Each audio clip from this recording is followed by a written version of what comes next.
هر انسان باندې درې ادواره او درې زمانی پی راځي. یو هغه دور او هغه زمانه ده چې هغه قبل التخلیق د پیدایش او انسان دنیا ته دراتګ نه مخکې زمانه ده. دا زمانه هم قرآن کریم ذکر کړی ده. هل اتا علی الانسان حین من الدهر لم یکن شیئا مذکورا. قسم دې په دې انسان داسې یو زمانه راغلی وه چې دا د سره چا پیژاندونه هېڅ قابل ذکر شی نه و، چا د ده تذکرې نه کولې، د ده څه نوم، د ده څه حیثیت نه و په دنیا کې او په دې وجود او مخلوقاتو کې. الله سبحانه وتعالی اراده وکړله د احسان او د انعام چې دا انسان دنیا ته راولي او دکې څه کمال او دکې څه خوبي وه چې رب العالمین په هغې باندې خبر وم. دویم هغه زمانه ده چې هغه په انسان باندې پس د پیدایش نه په دنیا کې راځي او په دې زمانه کې انسان مکلف دی د عقل او د شعور په وجه باندې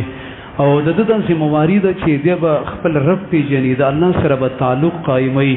او خپل شپې او ورځې خپله محدوده زندگی به د الله سبحانه وتعالی په طاعت او د الله په تعلق او د الله رب العالمین په رضا کې استعمالوي. وما خلقت الجن والانس الا ليعبدون. درېیم هغه زمانه ده، هغه دور دی چې په دې انسان باندې پس د مرګ نه راځي چې هغې ته برزخي ژوند ویلی کېږي، هغې ته د قبر والا او د آخرت زندگی ویلی کېږي. قرآن کریم هم ډېره زیاته ذکر کړې ده. ثم اماته فاقبره. بیا الله هغه ذات دی چې انسان باندې مرګ راوستلی دی او دې د دنیا نه قبر ته ورکوز کړی دی. زما عزتمندو، د رستنی ژوند د کامیابي او د هغې راحت او سکون او دغه رنګې د هغې خوشحالي په دې منځمۍ مرحله باندې بنا ده، په دې دنیاوي ژوند باندې. دا پکې د ټولو نه اهم څیز دی، اهمه مرحله ده او دا پکې د انسان په حق کې د کامیابیو د ناکامۍ په اعتبار سره د ټولو نه اهم دور او دورانیه ده. دغه وجه ده چې دې مختصره زندګۍ کې که یو سړی ایمان راوړي او اسلام لغاړه ورکړي او د الله سبحانه وتعالی د رضا کولو کوشش او هڅې وکړي، نو وروستو زندګي کامیابي به په دې باندې بنا ده. زما عزتمندو، د دې ځای نه د ځان سره روغ صحیح او سالم ایمان وړل پکار دي چې زمونږ او ستاسو خاتمه په ایمان باندې وشي. الله سبحانه وتعالی انسان ته سلامتی ورکوي. رب العالمین په خپلو اسماء او صفاتو کې یو نوم، یو صفت د سلام ذکر کړی. وهو السلام من كل عیب ومن كل نقصان. امام ابن قیم ویلی وهو السلام علی الحقیقة سالم من كل تمثیل ومن نقصان. الله سبحانه وتعالی سلامتی والا ذات دی، روغتیا والا ذات دی او دغه رنګ بندگان چې دي نو هغې هم روغ صحیح سالم خوښ دي چې هغې کې نقصان نه، د هغې په عقیده کې، د هغې په نظریه کې، د هغې په اعمالو کې څه تقصیر او کوتاهي نه. دې وجې نه زما عزتمندو، کامیابي اصل هغه ده چې د انسان خاتمه په ایمان باندې وشي او دا ایمان چې د ځان سره د دنیا نه ویوړو نو بیا ډېره ناشنا کامیابي ده، ډېر ناشنا انعامات او نعمتونه دي چې انسان د هغې تصور نشي کولی. ما لا عین رأت ولا اذن سمعت ولا خطر على قلب بشر. داسې نعمتونه چې انسان د هغې تصور نشي کولی. انسان په قوت کې هغه ناراضي، د هغه په سوچ او فکر کې او دغه رنګې د هغه په دل او دماغ کې چې رب العالمین وعده کړې ده او الله د انسان د خوشحالولو او عهد وعده کړې ده او الله سبحانه وتعالی په ځان باندې د دې التزام کړي. ته وګوره چې دا رب العالمین به د انسان دپاره څومره نعمتونه تیار کړي. قرآن د هغې په باره کې ډېره زیاته مبالغه کړې ده او ډېر ټینګار یې کړی دی. زما عزتمندو، د خبرې مقصد مې دا دی چې خاتمه هغه مو په ایمان باندې وشي. دې وجې نه قرآن کریم داسې ویلي ولا تموتن الا وانتم مسلمون. مه مرئ تاسو مګر په حالت د اسلام کې. ته دې ته وګوره، ته به سړی د هغه څیز نه منع کوې چې د هغه په اختیار کې وي، د هغه نه متوقع وي. زه به تا د هغه کار نه منع کوم چې مه کوه دا کار، یا خپل زوی ته وې بچي ته وې دا کار مه کوه. دا به داسې کار وي چې د هغه نه به ممکن وي، هغه به کېدی شي. مرګ خو یو غیر اختیاري شی دی. دلته څنګه قرآن کریم وایي تاسو مه مرئ. که یو سړی وایي چې زه نه غواړم، هېڅوک هم دا نه غواړي چې زه مړ شم، لیکن بیا هم په هغه باندې مرګ راځي. د دې مقصد دا دی چې ولا تموتن، مه مرئ تاسو مګر په حالت د اسلام کې ادومو واثبتوا علی الاسلام. په اسلام باندې قائم او دائم اوسېږئ، اسلام له چوټي مور کوئ، داسې مجلس ته مو ورده، داسې محفل ته مو ورده، داسې کار ارتکاب مه کوئ چې د هغې د وجې نه ته د اسلام نه محرومیږي او اسلام دې د زندګۍ نه وځي. دغه وجه ده چې نبی صلی الله علیه وسلم فرمایلی دي چې تاسو قسم وکوئ د اسلام نه بغیر په بل دین باندې، یعنې داسې قسم مه کوئ چې یاره قسم په الله زه به هندو یم، ما به دا کلمه په دروغو باندې ویلي، زه به سیک او کافر یم، زه به فلان او فلان ویم. که داسې قسم چا وکړو فلن یرجع الی الاسلام سالما، ځکه دا سړی د اسلام ته واپس روغ نشي راتلی. که چېرته دروغجن والعیاذ بالله بیا خو واقع داسې دی، او که رښتینې مې نو خپل اسلام له نقصان ورکو. زما عزتمندو اسلام ډېر قیمتي دین دی. ایمان چې دی نو دا ډېر قیمتي اساسه ده چې اسلام د دې په اهمیت او د دې په قدر باندې په دنیا کې دومره نه پوهېږي، ځکه دنیا دا د دوکې کور دی. د دنیا شیزونه انسان په غفلت کې واقع کوي. د دې پته به اله ولګېږي وسوف تعلم قیمة الاسلام وقیمة الایمان عند اول لیلتک فی قبرک. تا ته به پته ولګېږي چې کله ستا اولنۍ مرحله هغه په قبر کې راشي او په دغه ځای کې د اسلام او د ایمان په باره کې د نه تپوس کېږي، او ته پوه شې په دې خبره باندې چې وروسته زما تمام مراحل کامیابي چې ده هغه په اسلام او په ایمان باندې بنا ده. زما عزتمندو د اسلام د حقوقو نه یو دا دی چې مسلمان سره مؤمن سره د هغې احساسي او خاص کر چې کوم دی په اخرنۍ سلګو کې او د ژوند په اخرني مراحلو کې او ته د دې خبر احساسي چې د ایمان زمانه سلب نشي، زما د ګناهونو د وجې نه، زما د لاوبالیتوب او زما د غفلت او د بې پروایي د وجې نه الله سبحانه وتعالی قرآن کریم کې د منافقانو حال ذکر کړی دی د یو مثال په طور باندې. مثلهم کمثل الذی استوقد نارا فلما اضاءت ما حوله ذهب الله بنورهم. دې مثال کې ډېر ناشنا جوړوالی دی، خو یو حاصل مقصد پکې دا دی چې دا منافقان چې نو دا داسې پیدایشي منافقان نو د عبدالله ابن ابی ابن سلول دلی دې وروسته دې کې دا منافقت رالی. ظاهر د آیت نه داسې معلومیږي چې منافقت پکې ذکر راغلی چې دې ایمان راوړو، د دې ایمان څه تقاضې وي، د دې ایمان څه حقوقو، د ایمان فریض ولا زندگی غوښتل الله او دوی نه هغه نه شوه کېدلی. دوی د خپلو خواهشاتو نه مجبورو او د خپل غفلت او د خپل تنبلوالي د وجې نه سست نو د دې د وجې نه ایمان کې نه ایسته خراب شو. نو زما عزتمندو ایمان چې دی نو دا څه تقاضې لري. ایمان دا د موت نه یو حساسه زندگی غواړي. دغه وجه ده چې سلف چې نو هغې په خپل ایمان باندې او په خاتمه باندې ډېر اریدلي وم. نبی صلی الله علیه وسلم فرمای اذا کان احدکم یجمع خلقه فی بطن امه 40 یوما نطفه. کله چې انسان په تاسو کې پیدا کېږي نو په لاول کې چې اولنۍ څلوېښت ورځو کې دا نطفه وي، ثم يكون علقة مثل ذلك ثم يكون مضعة مثل ذلك. بیا څلوېښت ورځې بعد چې دی نو د ده نه ایسته د دې نطفې نه د دې ساس کې د منۍ نه د غوښې یو ټوکړه جوړه شي، څلوېښت ورځې بعد بیا د یو خرپندې غوندې جوړ شي. ثم يرسل الله عز وجل الیه الملک. بیا الله سبحانه وتعالی یو ملائک راولېږي نو فینفخ فیه الروح، نو په ده کې روح او ساه واچولی شي، د ده زندګي هغه شروع شي. نو ویؤمر باربع کلمات. په دقه وخت کې چې کله د ده پیدایش کېږي او د دنیا کارخانې ته رالیږلی کېږي او د هغه کارخانې نه راوځي نو د ده په باره کې یو څلور خبرې په لاول کې ولیکلی شي. او دغه رنګې دا څلور خبرې چې دي نو دا تر د اخره پورې وي. یو دا دی چې یؤمر بکتب رزقه واجله وعمره وشقی ام سعید. الله سبحانه وتعالی ملائک ته ولیکه دا به الک یو که دا به جنۍ وي، نارینه او زنانه، هغه ځینه دا فیصله کېږي. دغه رنګې د ده د رزق په باره کې او دا رنګې د ده د عمر او د نیټې په باره کې او دی به نیکبخته که بدبخته به وي. زما عزتمندو دا عمر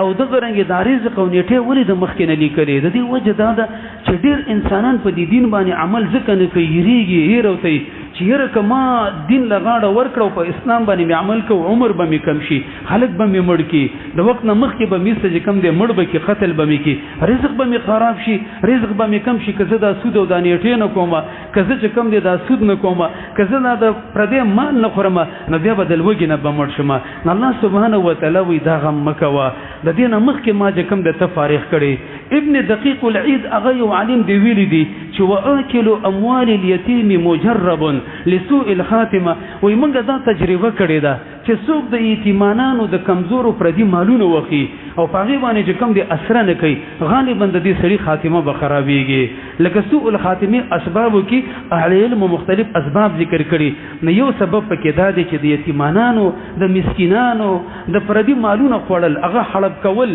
او د غرنګ پاغي باندې برک نه نیول چې بس الکه را شراته گیر دی او پردي مال دی او پاغي باندې پروا نه ساتل وای غالبا د دې سړي خاتمه هغه خرابېږي او د غرنګ شقي ام سعید دا سړی به نیکبختي کدا به بدبختي دا خبره ده نو د مخکې نه لیکل شوې ده زموږ عزتمند هغه کې د الله ډېر ناشنا حکمتونه دي رازونه دي چې د انسان عقل ته حیرانيږي خو موږ په دې لنډ تنګ وخت کې صرف دا یو خبره تیر رخلو چې خوف الخاتمه د خاتمه نه یې رجره پکار ده نن زموږ استاد په دې زمانہ کې اچانک ناڅاپي مرګونه ډېر زیات دي ډېر زر چې کم د مرګونه واقع کیږي سړی به د سره پرون ناسي بیګا به د سره خبرې کړي سال لبه خبر شي سبب وفات شوی او سال لبه د جنازې اعلان وکړ کله خو ما سره پرون ناسیو موږ د څه کسانې مولي د قسم په الله چې د بل تعزیل تل دي راځي لکه یو دعا به کوی څه د قضیه کې ته هارت اٹیک شوی بل ته دعا کوي او پاغه چې د سیمم لیدلی چې د بل چا جنازې راغله دي او تم قتل د سیډړې والی و هیڅ نه ساوتلې ده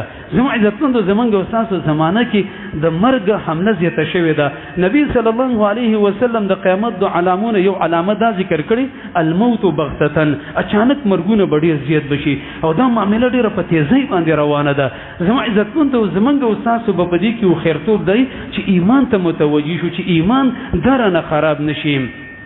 دیو جنا سلب چې کم دنو دی خبرو سخت هغه ایرولو نبی صلی الله علیه وسلم یو روایت کې دا خبره فرمایلی ده لا علیکم الا تعجبوا باحد حتى يختم له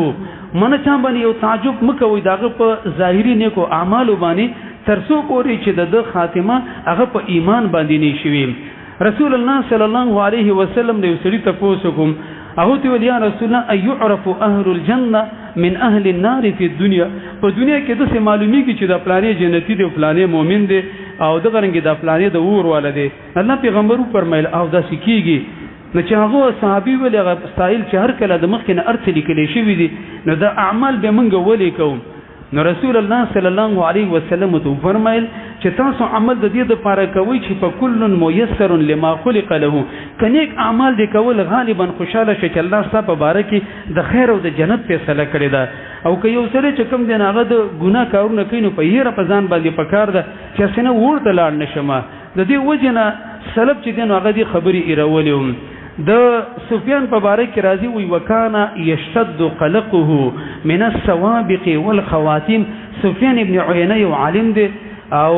دغه د نشنا دغه به احوال دي او لوی محدث دی نغه په د مخکنی کتابت نه ډیری ریدو چې الله سبحانه و تعالی بزف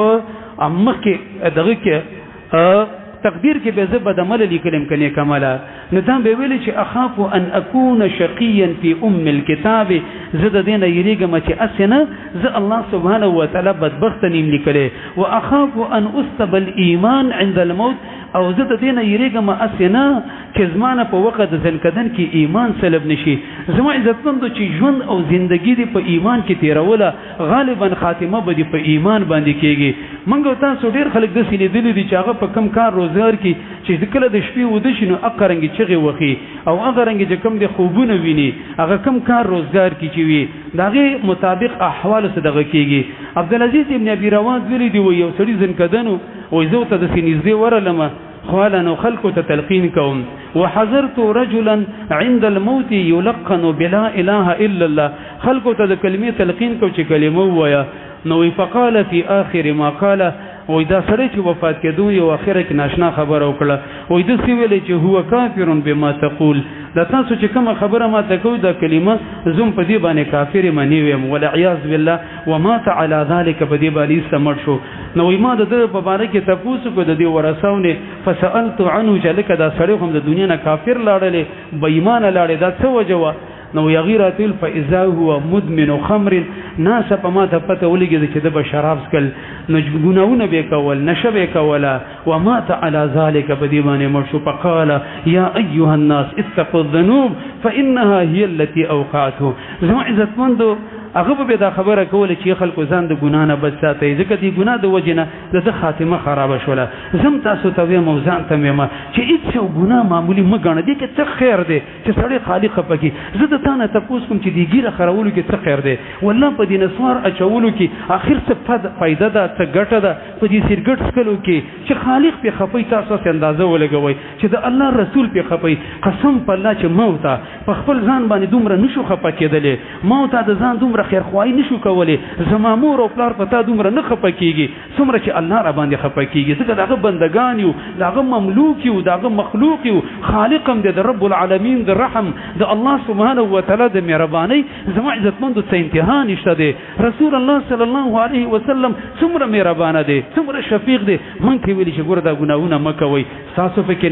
نقصان دی بدن مو خرابېږي غاښونه مو خرابېږي سترګې مو خرابېږي مالم ضایع کیږي په وخت د ځنکدن کې به د کلمې نه محروم شي نو دې وجنه زما عزتمند سم غاړه رب العالمین له الله تعالی ورکول پکار دي پرېکته ودا ګناونه ته ګوره زما عزتمند د ژوندۍ په خوند به پوي شي دا څومره انسانان چې دې منګ تاسو په اعمالو کې وګورو ډیرو خلکو ګيري پرېخي چې څومره خیسه ژوندۍ ده په ډیر مزیدار غاڼو کې ګرځي مو ته ګيره خري او زما عزتمند د تریړی ته ولاړیو مو ته چې کم د نو غسود او نور قسم ګناونه کو دغه بل مقابل کې داسې خلک شته چې هغه مساجد او مدارس چلی او نیک اعمال کې څنګه د ژوندۍ خوند واغستو حجونه کوي عمره کوي د الله په طاعت کې استعماليږي دې وجه نه زما عزتمند کم از کم په دې موازنه کې دغه خلکو ته قتل فکر دي حاتم الاسم یو عالم دغه ویل دي من خلا قلبه من ذکر اربعه اخطار فهو مغتر فلا يؤمن الشقاء کله یو سړی زړه چې کم د سلورو خطرونه خالی و دا مته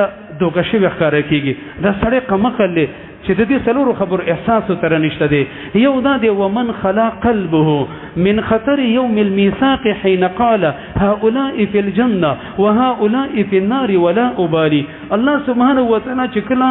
انسانان پیدا کول په عالم ذر کې نه دای په دوه حصو کې تقسیم کړ الکه دا یو طرف ولدا د جنتین دي دا به جنت ته ځي زما پروا نشته دی که څوک زیو که څوک نه ځي الله باندې پرشر نه دی په الله باندې خوف او ویره ناراضي ولا يخاف عقباها او دا انسانان چې د خپل خباثت د وجنه د خپل ګناونو د وجنه بدی ورته دي زما په پروا نشته دی کار څوک پکې دي کله پیغمبر خپلوانم پکې دي ابو لهب او دغه رنګ ابو جهل د دې پکې دي د لوط علیه السلام چې کوم د زوی دی پکې دي دغه خزه دی پکې دي د نوح علیه السلام زوی دی پکې دي د ابراهیم علیه السلام پلار دی پکې لاړ شي د بل جانب کې چې کوم د بلال دی جنت ته لاړ شي عمار ابن یاسر دی لاړ شي زما عزتمند الله سبحانه و تعالی باندې دا نسب دا قومیت دا دنیوي حیثیت دا مادیت پر رب العالمین باندې سپریشر نه راولي الله سبحانه و تعالی د دې څه پروا نه کوي رب العالمین زما عزتمند داغه په نسبت باندې دا د کامیابی او د ناکامۍ څه معیار نه دی ایمان او عمل صالح او د ایمان باندې خاتمه او دویمه خطر هغه دی وحين خلق في الظلمات الثلاثه فنودي بالملك بالشقاوه والسعاده فلا يدري من الاشقياء هو من السعداء یو سړی چې کله د مور د خېټې نه راوته او په دریو تیارو کې جوړاوه نو په هغه ټیم کې د په ریکارډ کې لیکل شو چې دا نیکبخت دی او دا بدبخت دا د جنت والا دا د جهنم والا دا مطیع دا عاصی دا مؤمن دا کافر دا موحد دا مشرک او دا چې کوم دی فاجر او دا نیک عمله او د سره دې خبرو پروان نشته په دنیا کې ژوندۍ تیری شاته ریکارډ ته نه ګوري چې لکه زما خو یو ریکارډ لیکل شوی دی ته دې په څه بکیږي او دغه رنګ دریم دا دی چې وذکر حول المطلع لا يدري ايبشر برضاء الله ام بسخطه د دې نه غافل دي چې ځن کدن را روان دي مرګ را روان دي زما د ملک الموت سره سامنے مخامخ کېدل دي داغه سره زما مکالمه ده ازما پر قبض کول پسې برازي په ما باندې یو اٹیک او حمله وکي اوس ما ته پته نه لګيږي چې دغه ټیم کې به ماته د رب العالمین په خوشحالي باندې زیره راکې او کنه د الله په خفګان باندې زما عزتمند په دې احساس به الله پوي شي الله مکه چې کله یو سره د جیل نه راوځي او په دغه ټیم کې جوړ شاله کرازه د رهایی نمبر دی او راوځو کپڑے دی بدلوا قسم په الله به د دې احساس باندې پوي شي چې دا څنګه ناشنا خوشحالي ده په مقدس مکه باندې په دنیا په ژوندۍ کې او په ژوند کې باندې د خوشحالي نه لیدلې چې کله دا د احساس ته وشي نو الله سبحانه و تعالی د یو سړي په باره کې دا لیکلي چې ملک الموت به د پسې راځي او د سره مکالمه به کېږي او دې پروا نه کوي. والرابع څلورمه خبره هغه دا ده چې یوم یصدر الناس اشتاتا په هغه ورځ باندې چې د انسانان به د قبرونو ډلې ډلې به راوځي او د ته پته نه لګېږي یو ډله به هغه چې هغه به د جنت په طرف باندې رواني او یو ډله یو طایفه به د اور په طرف باندې ځي. فلا یدري فی ای الطریقین یسلک به د ته پته نه لګېږي چې دی به په کوم طرف باندې ورلځي د جنت والا که د جهنم والا. زما عزتمندو دې خبرو سلب چې کوم دې سخت ایرولي ولقد قطع خوف الخاتمه سوء زهر المتقین دې بدې خاتمې د خاتمې یېره چې ده او د مخکې لیکلو د کتابت د دې متقینو د پرهیزګارانو د سلف ملای ماته کړې وه هغې سخت ایرولي هغې له به چې کوم د زندګۍ خوند او مزه نه ورکوله تر څو پورې زما عزتمندو چې خاتمې په ایمان باندې نه شوي. مالک ابن دینار په باره کې راځي وي وکانه یقوم طول لیله وای دا به ټوله شپه به ولاړو قابضا علی لحیته خپله ږیره به یې نیولې وه او دا به ویل چې یا رب انک قد علمت ساکن الجنه من ساکن النار ففي ای الدارین منزل مالک. یا الله تا ته پته ده چې دی کې خلک به چې کم ده د جنت والا وی څه به د اور والا وی تا ته د دوی ټکانه او د استوګنې ځای معلوم دی چې د مالک ټکانه به په کوم ځای کې. سفیان ابن عینه یو سړی چې کوم دی ولیدو هغه سره خبرې کولې بیا ورته ویل چې وهل ابکاک قط علم الله فیک چېرته دې خبرې فکرمن کړی دې جوړولې چې علم د الله ستا په باره کې ته به د الله په علم کې یا به جنتي یا به جهنمي دا څومره خطرناکه خبره ده. حسن بصري یو سړی ولیدو هغه خاندل یو نوجوان ورته ویل ویا هذا وهل تفکرت فی علم الله فیک ته ولې خاندې په دې خبره کې دې چېرته سوچ کړی دی چې د الله په علم کې به ته جنتي یا به جهنمي یا به نیکعملی یا به نیکبختی. ناغه ویل چې یا حسن وجعلتنی لا افرح ابدا سو بسره خوشاله نشم. یحیی ابن معاذ الرادی ویل دي چې اربع لم يتركنا للمؤمن فرح قسم بالله سلور خبرې دي چې بالکل مؤمن خوشحالي ته نه دی پرې ښودلې په څه به سړی خوشحاله شي. یو دا دی چې هم المعاد د آخرت غم او فکر ای زما عزتمندو یقین وکئ او بیا درته وایم چې یقین وکئ دا خبرې یقیني او واقعي دي د آخرت معامله یقیني او واقعي ده او ډېره زیاته سنجیده ده. زما عزتمندو که چېرته دومره سنجیدګۍ والا نه وي نو دا صحابه چې نو دا څه داسې انسانان خو نه وګړي چې دماغونه یې کار نه کو او دا ګینې داسې سادهګانو ډېرو خیر خلکو ډېر عجیب او ناشنا خلکو او زما عزتمندو الله سبحانه وتعالی ډېر فقاهت او ډېر فراست ورکړی او الله سبحانه وتعالی له ډېر ناشنا کمال ورکړی. د زبیر رضی الله په باره کې راځي په یو موقع باندې یو کافر چې دی نه مبارزې ته دعوت ورکړو چې راوځئ د ده په باره کې راځي چې د خپل سورلۍ نه ټوپ وکړو دغه په سورلۍ باندې ور ودانګل او په غروانه کې تنه یې سر کټ کو دغه سیرت چې به موږ تاسو وګورو دا داسې خلکو خو لیکن زما عزتمندو د آخرت په باره کې داسې فکرمندو داسې کړت کړیو داسې راغون کړیو چې د دنیا د کار یې ویستلیو ځکه هغې د دې خبره باندې یقینو چې د آخرت خبره دا سنجیده ده. زه وایم زما عزتمندو دا غفلت زمانه ده مه وده کېږئ د دې په باره کې چې کوم دی ځان په دوکه کې ما اچوئ چې دې کا جایګا کتلی کېږي به مړه اسې میرې او دغه رنګې چې کوم دی دومره سخته نه ده نه زما عزتمندو سخته خبره ده چې سړی بیا کامیاب شو بیا اسانه ده. نو یحیی ابن معاذ الرازي ویلي څلور خبرې دي چې مؤمنانو له په دنیا کې خوشحالي ختمه کړي. یو دا د هم المعاد چې د آخرت غم او فکر تر څو پورې زما عزتمندو چې خاتمه په ایمان نشي او آخرت کې کامیابي په سترګو باندې نه لیدلې دا خبره قرآن کریم د مؤمنانو ډېره زیاته ذکر کړې ده. ربنا لا تزغ قلوبنا بعد إذ هديتنا ای زمونږ رب زمونږ زړونه کاږه نه کړي. او دویمه خبره هغه وي دا ده هم المعاش په دنیا کې حلال کاروبار او تجارت کول او دغه رنګ حلال ګټه وټه کول دې مؤمن چې دی نو ډېر فکرمن کړي او زما عزتمندو په دې به الله پوه شي چې کله د حلالو پیدې واوري او د هغې اثرات ویني او حرام چې دي د هغې نقصانات هغه ویني. او درېم هغه دا دی چې هم الذنوب الماضیه چې لکه تېره زمانه کې مې ګناهونه کړي دي هسې نه چې هغه راپسې راونسپړي ډېر ګناهونه موږ او تاسو کړي دي موږ نه هېر شوي دي الله سبحانه وتعالی سره اوس هم پراته دي. حسن بصري به ویلې په الله باندې پناه غواړم د الله سبحانه وتعالی د جلال نه چې یو سړی د ګناه سره الله ته مخامخ ودرېږي دا څومره زور ورکوي. الله موږ که دې کې ویډیو ولګي او سکرین او ما او تب کې ښکاره کېږو چې دغه د زنا پسې روان دی ته وګورئ دا ګناه کوي دې زړه کې ګوره د مسلمان ته داسې حسد دی. زما عزتمندو سړی و چې په دې ځمکه ژوندی نه وتلی یو سړی سړی وي چې هلکه ونه شرمېدلی کلي ته او دغه رنګې په علاقه کې تربورانو ته پاتې رانلې پاتې لا داسې عزتمندو چې اولین او آخرین ولاړي صحابه ولاړي مخکني امتونه او دا لاسه کې چې ملائکه وحوش او طیور ولاړي